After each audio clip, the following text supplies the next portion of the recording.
মিতু এখন খুব ভালো করে কাজ করতে পারবে, কল টল চাপিয়ে কাজ করতে পারবে। ওই দিন আমাকে আমার একজন খুব ভালো দিদি বললো যে ও কল চাপায়নি, ওদের ওখানে জল রাখাতে বাসন ধুচ্ছিল।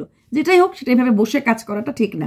হ্যাঁ, মৃত্যুর পুজোর দিকে তাকিয়েছিলাম, কবে মৃত্যুর পুজো হয়ে যাবে, এবং একদম মৃত্যুর মনে খুব খুশি, এখন সে বিন্দাস কাজকর্ম করতে লাগবে। হ্যাঁ, কিছু কিছু মানুষ হয় যখন আমাদের ধরো চা খেতে ইচ্ছে হচ্ছে, যেহেতু কিচেনে ঢুকতে পারছি না, তো ওই চাটাও আমি খাবো, অন্যের হাতে বসে থাকবো, কখন চা করে দেবে তারপরে খাবো। হ্যাঁ, অনেক সময় এরকম হয় সাগু জাল দেওয়ার ব্যাপার থাকে, একটা সাগুটা জাল দিতে পারছি না, কেউ সাবু আমাকে জাল দিয়ে দেবে, তারপরে আমি সাবু খাবো, কি ব্যাপারটা থাকে। তো মৃত্যু 13 দিনেই বেশ ক্লিয়ার হয়ে গেল। তো মৃত্যুরা বোধহয় ব্রাহ্মণ, কারণ আমি দেখলাম তানিশ একটা পৈতে পড়ছে। কারণ আমাদের কিন্তু ছেলে হোক বা মেয়ে হোক, আমাদের এক মাসের আগে আমরা কিচেনে ঢুকতে পারবো না, 1 মাসের আগে আমরা কোনো এরকম ঠাকুর ঘর, কিচেন এগুলি ছুতে টুতে পারবো না। কোনো মানে শুভ কোনো কাজ তো প্রশ্নই আসে না। আমাদের দুটোর ক্ষেত্রেই 1 মাস, হ্যাঁ, ছেলে বা মেয়ে দুটোর ক্ষেত্রে 1 মাস আমাদের মানতে লাগে ওই খাট আর বাচ্চা যত্ন করা। অ্যাকচুয়ালি কারণ তো বলে দিলাম, কারণটা কি, আমাদের সময় ইউট্রাসটা খুব নরম থাকে, তার জন্য করতে লাগে। এইবার মৃত্যুর ওই দিন আমি মৃত্যুর ছেলের মানে নামটা নিয়ে বলেছিলাম যে মিথিল নামটা মানে কি। মিথিল নাম নিয়ে অনেকেই বলেছিল, আমি বলে দিয়েছি মিথিল নামটা রাজ্য, মিথিল মানে কিংডম, মিথিলের 8 লাকি সাইন, সবকিছু বলে দিয়েছি। তবে মৃত্যু তার ছেলে দুটোকে ওই বড় পুচকু ছোট পুচকু, মানে ও থতমত খেয়ে যাচ্ছে, যেহেতু এটাকে বড়টাকে পুচকু পুচকু ডাকে, ছোটটা তখন পুচকু, ছোট পুচকু বড় পুচকু, শুনতে সত্যি কথা কেমন কেমন লাগছিল। ও বারবার নাম খুঁজছিল যে কি ডাক নাম রাখা যায় বাচ্চাদের নাম। বাচ্চাটা ছোট বাচ্চাটা প্রায় 2 বছর হতে চলছে, কিন্তু ওর নাম রাখা এখন ডাক নাম রাখা হয় নাই। এটা কিন্তু একটা খারাপ কাজ, এটা মা বাবার ডিউটি থেকে লেখ। বাচ্চার যেরকম ভালো নাম রাখাটা দরকার, ষষ্ঠীর দিনই হয়ে যায়, ডাক নামটাও কিন্তু মোটামুটি 1 মাসের মধ্যে হয়ে যায়। হ্যাঁ, বাবা মারা অনেক সময় আদর করে, মেয়ে হলে মাম্মা মাম্মা মানা কইরে মাম্মা এদিকায় বলে, হ্যাঁ, কিন্তু ডাক নাম এবং ভালো নাম মানে nick name and good name দুটোই কিন্তু একসাথেই হয়ে যাওয়া উচিত, আর না হলেও কয়েকদিনের মধ্যে হয়ে যাওয়া উচিত। 2 বছর হয়ে গেছে বাচ্চাটার কোনো নাম হয় নাই, পুচকু পুচকু পুচকু পুচকু করে ডাকছিল। এখন দুটো ছেলে না হলে হয়তো ওই পুচকু আর পুচকিতেই চলে গেল, পুচকুকে ডাকছে পুচকি, যেহেতু দুটোই ছেলে হয়ে গেছে এখন বড় পুচকু ছোট পুচকু আর কি ডাকা যায় না, না তাই না, আমি তো ঠিকই বলেছি। তো এখন নাম রেখেছে, তবে নামটা খুব ভালো লেগেছে ওর। অনেকে ওকে তাতান পাপান বলেছিল, তো মিতুন বলছি, হ্যাঁ মিতুনও হয়, মিতুর ছেলে মিতুন। তো মিতু নাম রেখেছে বাবান আর পাপান, কারণ মিতু আর তানিশা দুজনেরই একটাই সংকল্প, দুটো বাচ্চার মধ্যে কোনো দিক দিয়ে কোনো রকম ডিসক্রিমিনেশন করবে না, বিভেদ করবে না, সেটা নামই হোক কিছুই হোক। তাই বাবান মানে বাবা আছে, পাপানের মধ্যে পাপা বাবা, যাহা পাপা বাবা তাহাই পাপান, তাই বাবান আর পাপান। আমারও ভালো লাগলো মৃত্যু তুমি দুটোর মানে দুজনের মাঝে এই নামটা ঠিক রেখেছ।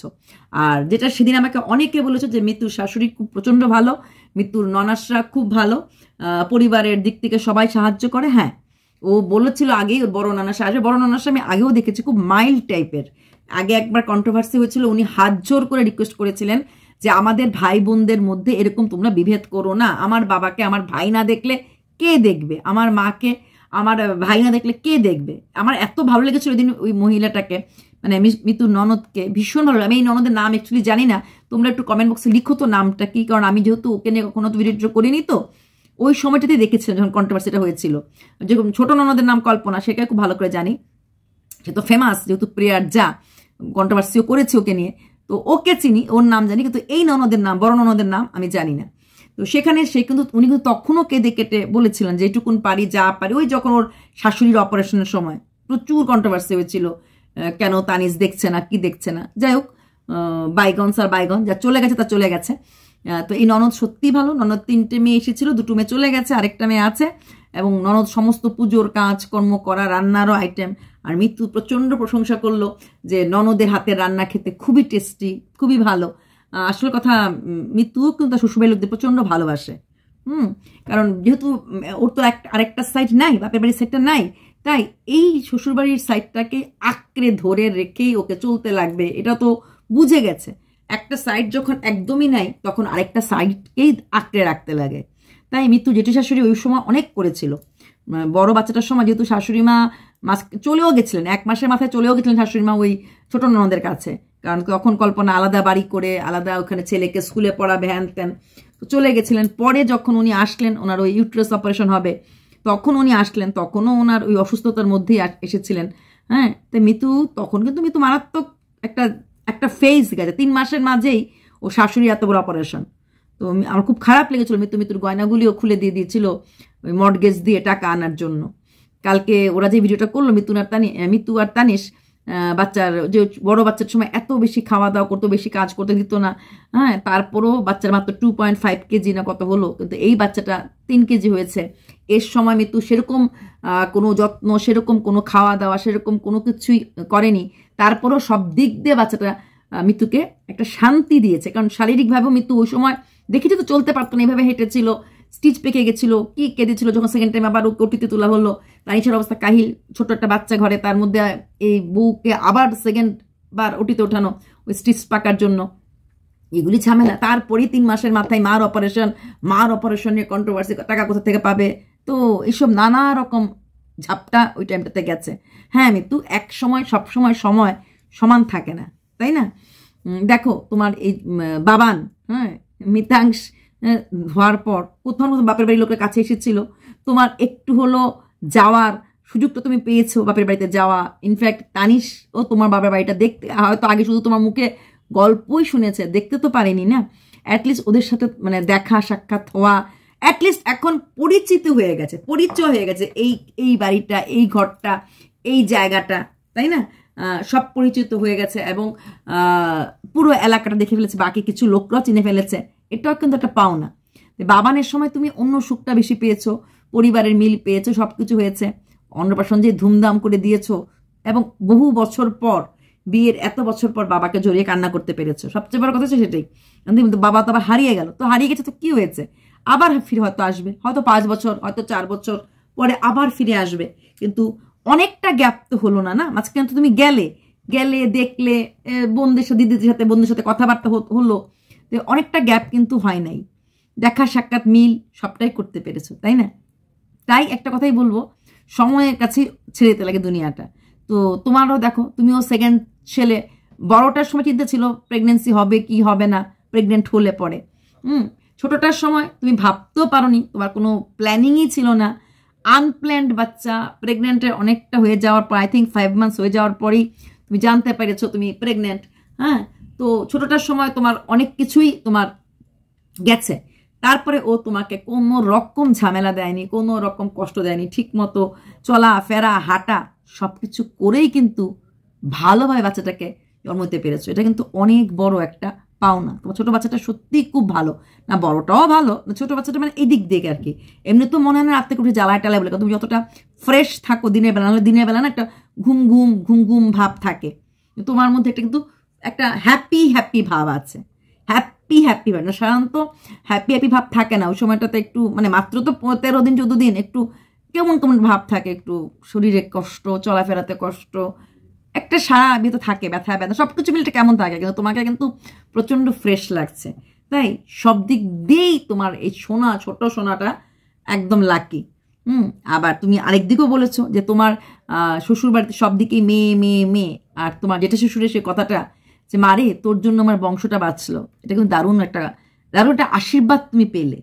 আর তোমার জেঠি শাশুড়ি আগের বার অনেকটাই করেছে, যখন তখন আমরা দেখতাম পুচকু ঘুমাতো, জেঠিমার কোলে থাকতো, তুমি হয়তো কাজকর্ম করতে, তানিশ বাড়িতে থাকতো না, তো অনেকটা করেছে। হ্যাঁ, এখন বিষয় এবার দেখিনি তোমার জেঠি শাশুড়িকে অতটা আস্তে যদি তুমি বলেছো হসপিটালে জেঠি শাশুড়ি দেখা করতে গেছিল, জেঠি শাশুড়ি কিন্তু এবার দরকার পড়ে, কারণ তোমার শাশুড়ি এবার সামলাচ্ছেন, ওইবার শাশুড়ি চলে গেছিলেন, প্লাস তোমার ফার্স্ট চাইল্ড ছিল, তুমি অতটা বুঝতে না।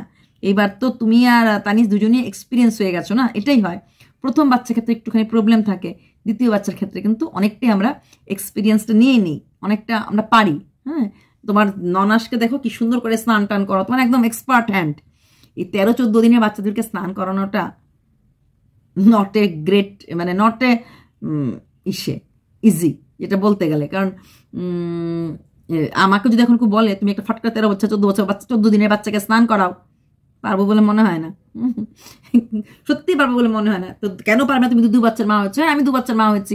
প্রথমটার সময় আমার একটা নার্স ছিল, সেই সব কিছু করতো, মোটামুটি 5 মান্থস পর্যন্তই থাকতো। ছোটটার সময়ও 3 মাস পর্যন্ত ছিল। তো তাদেরই আওতায় ওরা বড় হয়েছে, মানে ওদের স্নান টানগুলি ওরাই করাতো।